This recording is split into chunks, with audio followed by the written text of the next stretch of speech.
네, 어제 그저께 우리가 전법륜경과 무아산경 두 개의 경, 뭐니 뭐지 해도 부처님 깨달음 이후 최초의 설법, 함께하는 다섯 비구에게 최초로 부처님 법륜을 굴렸다.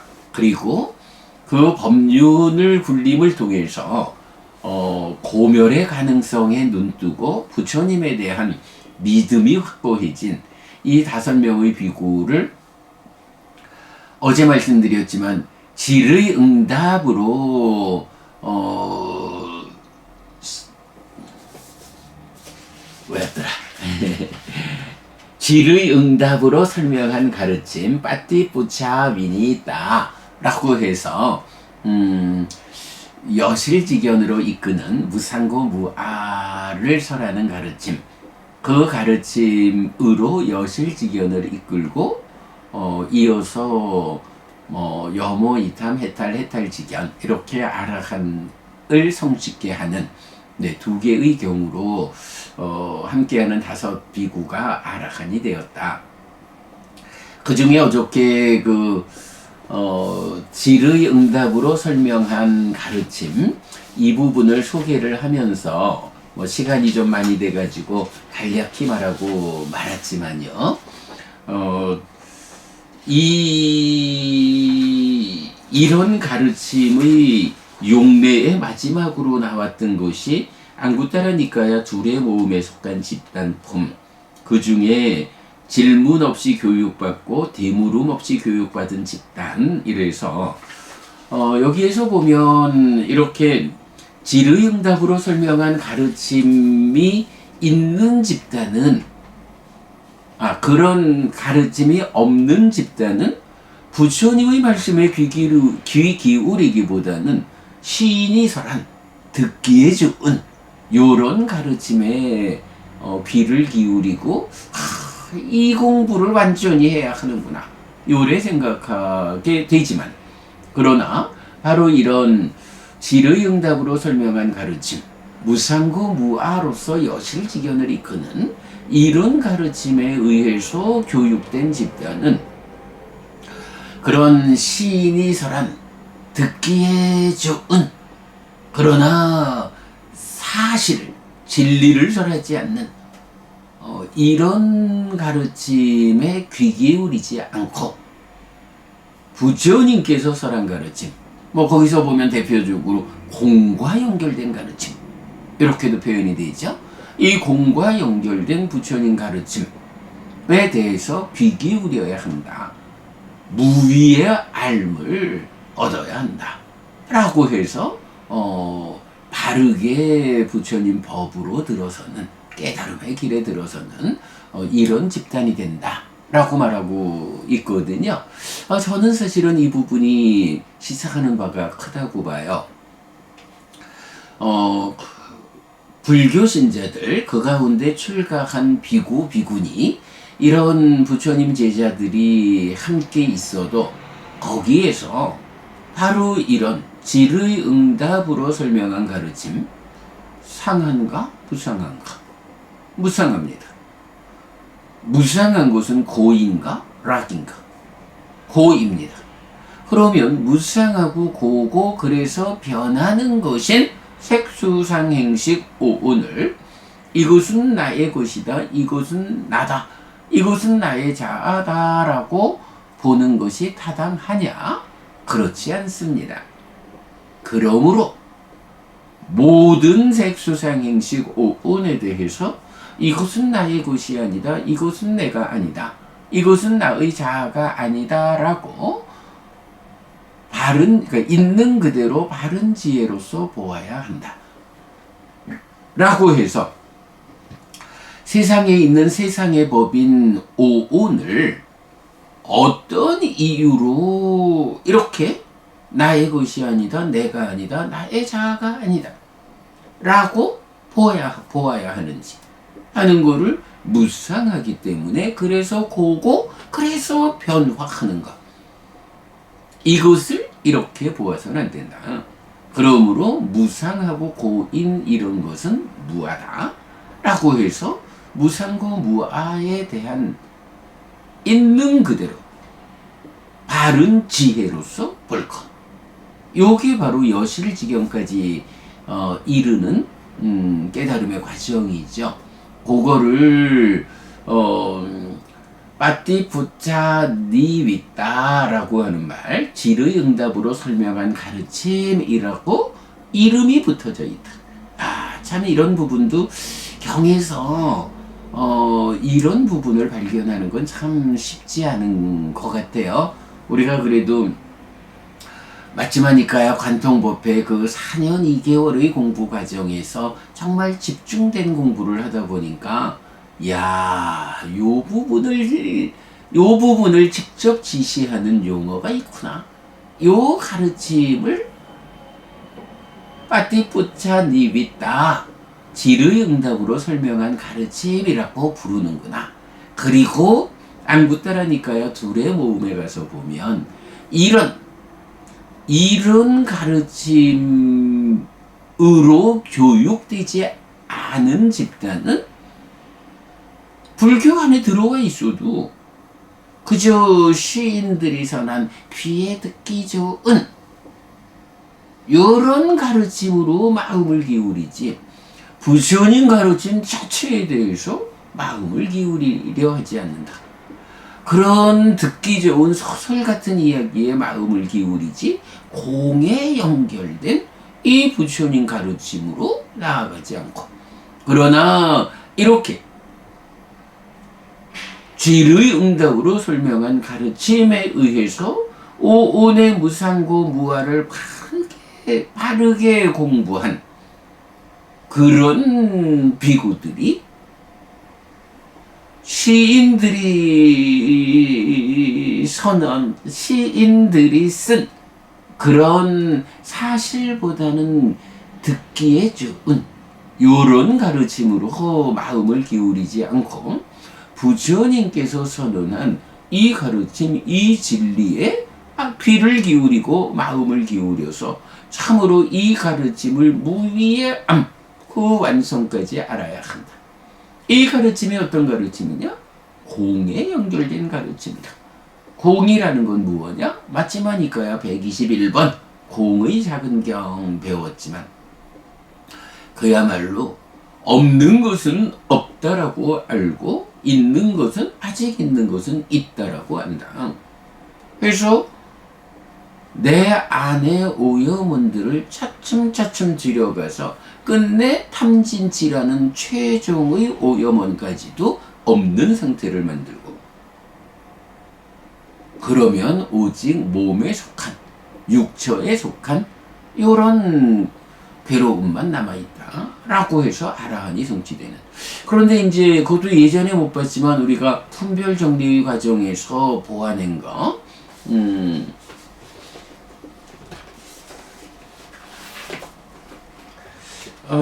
거기서도 중요한 표현 하나를 더 보았어요. 제가 우리 이제 요 책이죠. 맞지마니까야 총괄 요약. 여기에서 보면 121번 공의 자리에서 여기에서 보면 경은 사실에 따르고 전도되지 않았고 청정한 공, 텅 빔에 들어감을 설명하는데, 상의 자리에서 거기에 없는 것에 의해 그것의 공, 비어 있음을 관찰하고 거기에 남아 있는 것을 존재하는 이것은 있다라고 분명히 하는 것입니다 라고 해서 제가 붉은 글씨로 상의 자리라고 적었거든요. 상의 자리라는 게 뭔가요?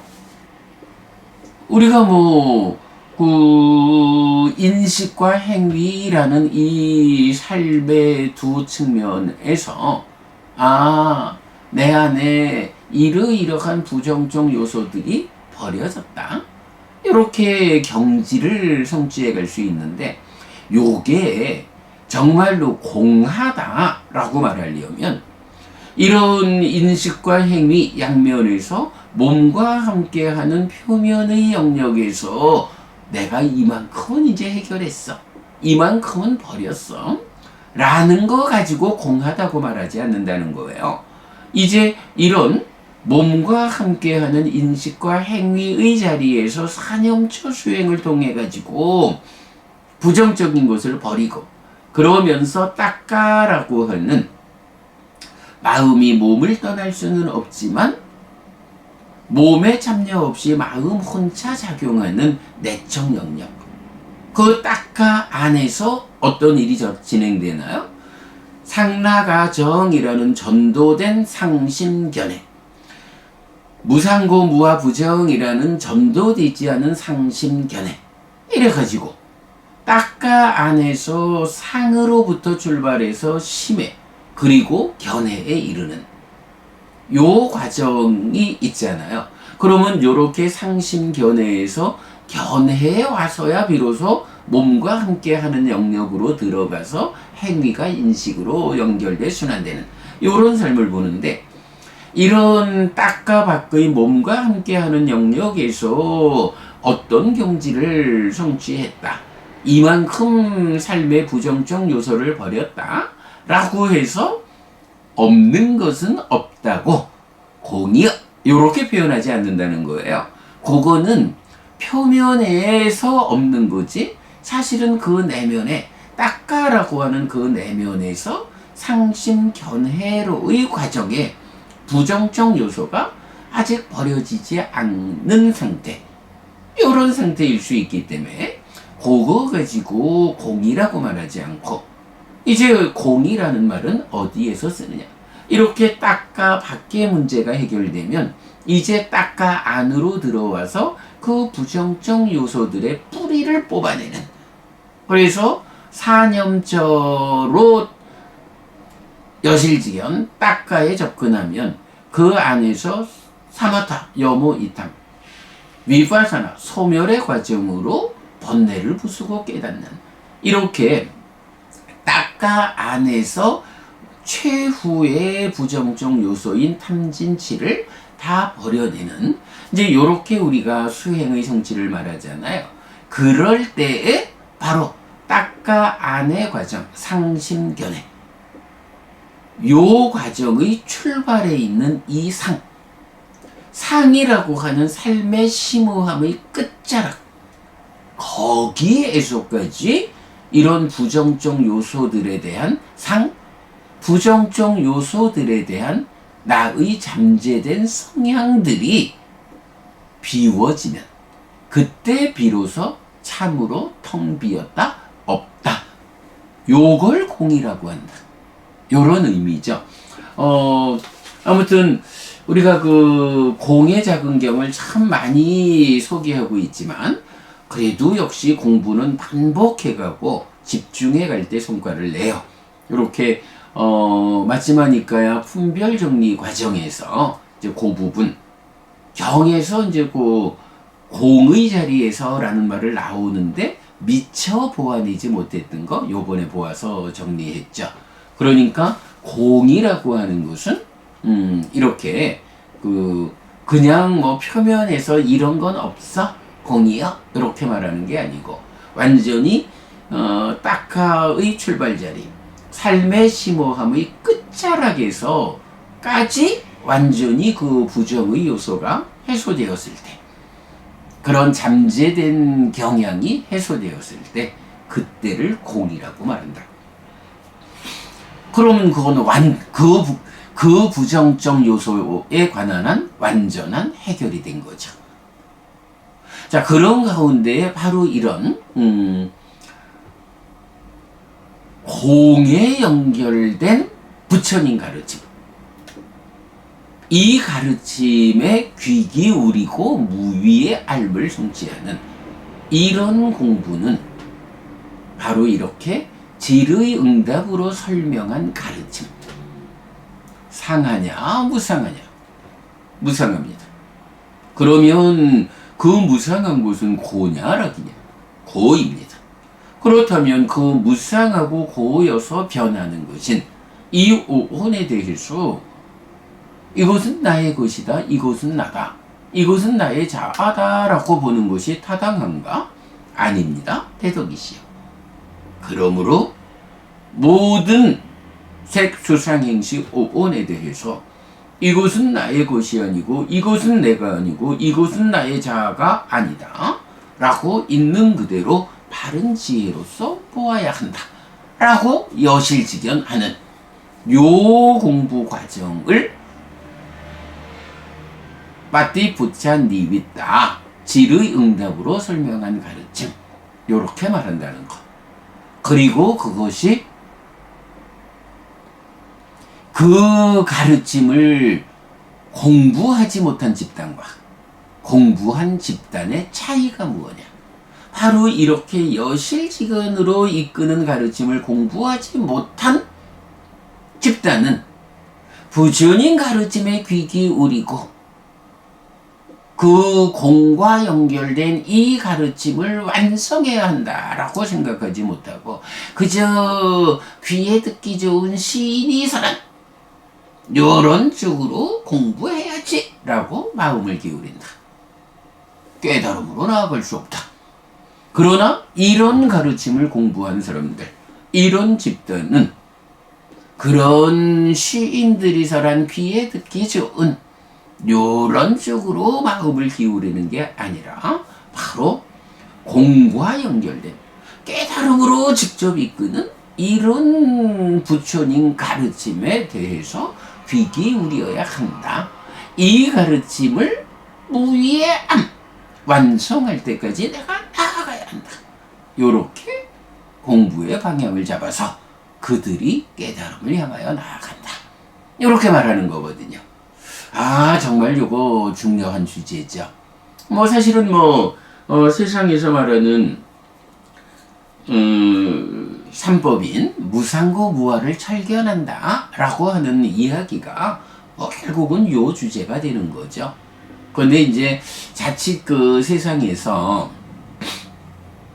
전체적으로 경의 가르침을 좀 오해하다 보면 삼매 없는 깨달음, 삼매 없이 지금 말하는 이런 내용, 삼매 없이 무상고 무아를 철견하는 말은 윗바사나 순수 윗바사나 이런 공부 방법으로 깨닫는다라고 말을 하는 부분이 우리가 좀 정확히 보아서 배제해야 되죠. 왜냐하면 바로 이런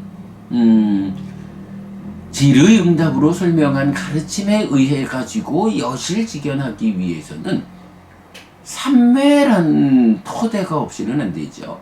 기본적으로 바른 삼매, 필수품을 갖춘 삼매를 성취해서 토대로 삼고 그 토대 위에서 벗어나는 과정으로 마음이 일어나서 내적인 심의 사마타에 의해서 법을 드러나게 해줘야 그 드러나는 법의 무상고 무아를 관찰하는 과정, 법의 윗바사나를 통해서 이런 여실직연에 닿는 거기 때문에 삼매 없이는 갈 수 없는 길이죠. 이제 그거를 삼매 없는 윗바사나, 삼매 없이 그 무상고 무아를 철견한다 라고 해서 순수 윗바사나, 마른 윗바사나 요런 방법으로 후대에 설명하고 있는데 이것은 경과 다르죠.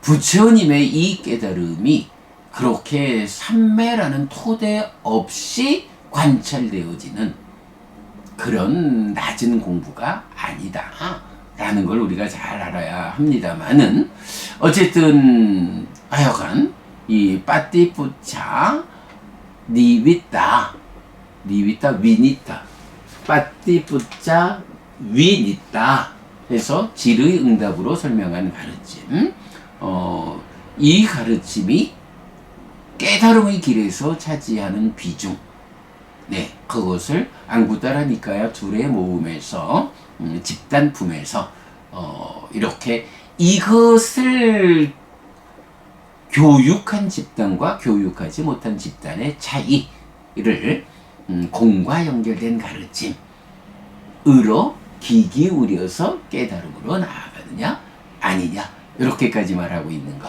네, 우리가 참 주목해야 되죠. 굉장히 중요한 주제입니다.